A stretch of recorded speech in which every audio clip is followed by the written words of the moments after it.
Hey, welcome to this week's Midweek Tip. And today I want to talk about the scene level external body exam. Yeah, we know them and we love them, rolling around dead bodies on the scene. But it's very important that we do so.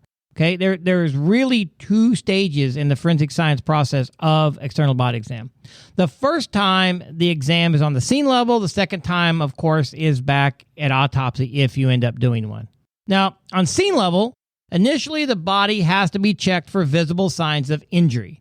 And those injuries may help determine the likely cause of death at scene level. Now, you haven't guaranteed that yet. You haven't set that in stone yet. But certainly by looking at the body on scene level and seeing what injuries that you have, then you'll still be in the scene to see if you can find or determine what caused those injuries, thus leading to a cause and manner. Okay?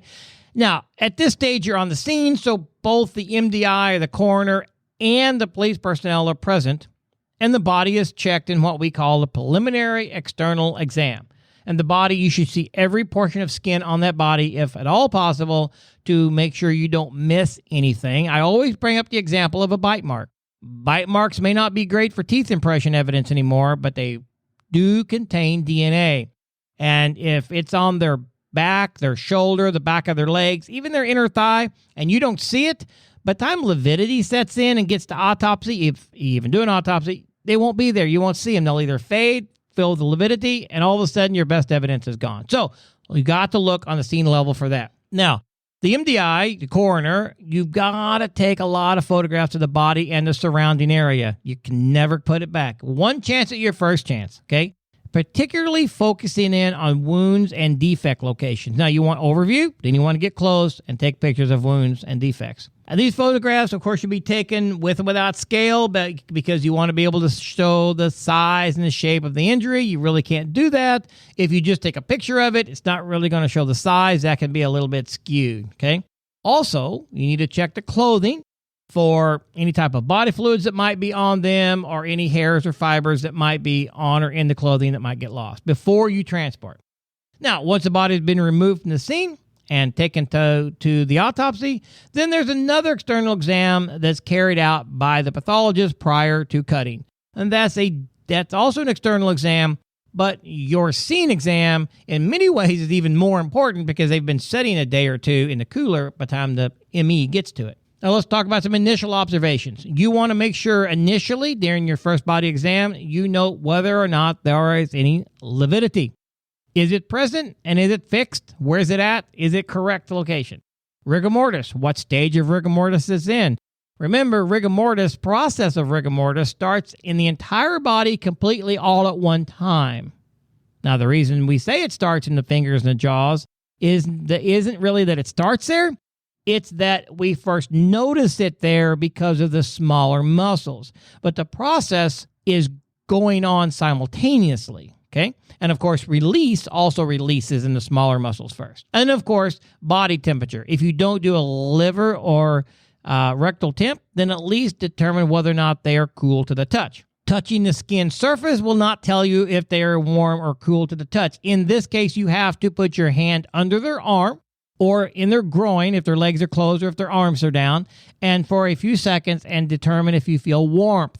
If you do, then they're warm to the touch. Just simply touching their arm or touching their exposed skin somewhere will not tell you because obviously they're going to they may feel cool just because of the ambient temperature.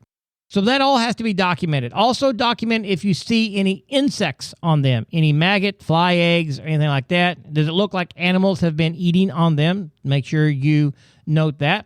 And summarize all of your observations, like the position they're in. Are they sitting, standing, hanging?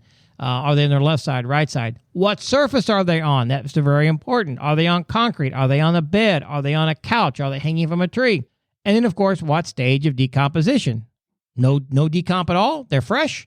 Or are they all the way down to skeletonization? And in clothing, not only what clothing they have on, that's important, but how is it arranged? Is it torn? Is it on backwards? Does it look like it's correct for the area, correct for the weather?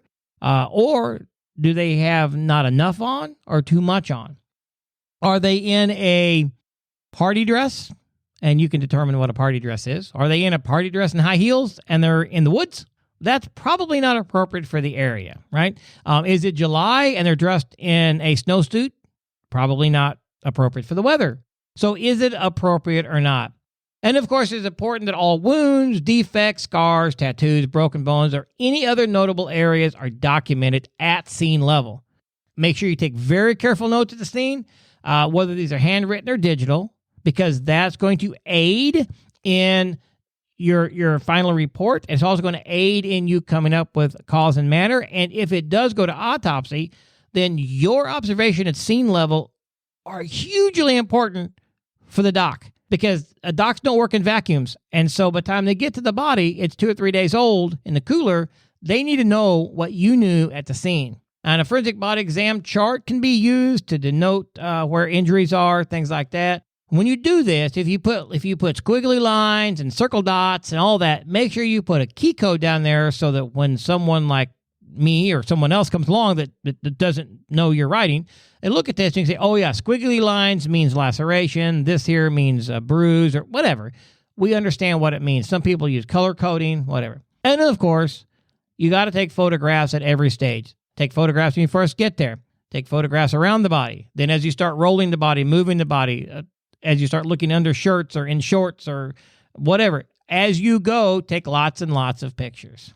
Now, as you do your final report, as you start and make notes, it's important that you identify areas of the body and refrain from using unprofessional terms. Okay, use medical terms.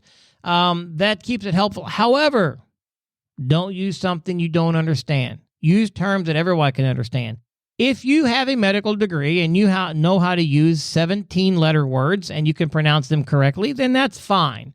Because if you do not have the credentials to back that up and you've got to Google it to use it, you will be made a fool of on the stand. So if you're going to say that it is just below his left nipple, then that is what you need to say. If you don't understand distal, midline, and all them terms, then don't use them. Use common language. It's always best because then everybody knows what you're talking about. Okay. And lastly, it is imperative that you develop a standard practice of conducting the exam. Okay. I recommend you start at the head and work your way down to the sole of the feet. This way, if you do it the same every time, then you get into a pattern and you won't miss anything. Now, if you start at the top of the head and you always go from the top of the head, then to the left side and to the right side and just work your way down the body, left and right, left and right, left and right. Now, sometimes if they're up against a wall or if they're sandwiched in, sometimes you can't always do it that way, but 99% of the time you can. So you should always start at the top of the head and work down the body to the sole of the feet, looking at everything and not missing anything. So understand that a scene-level body exam is very, very important.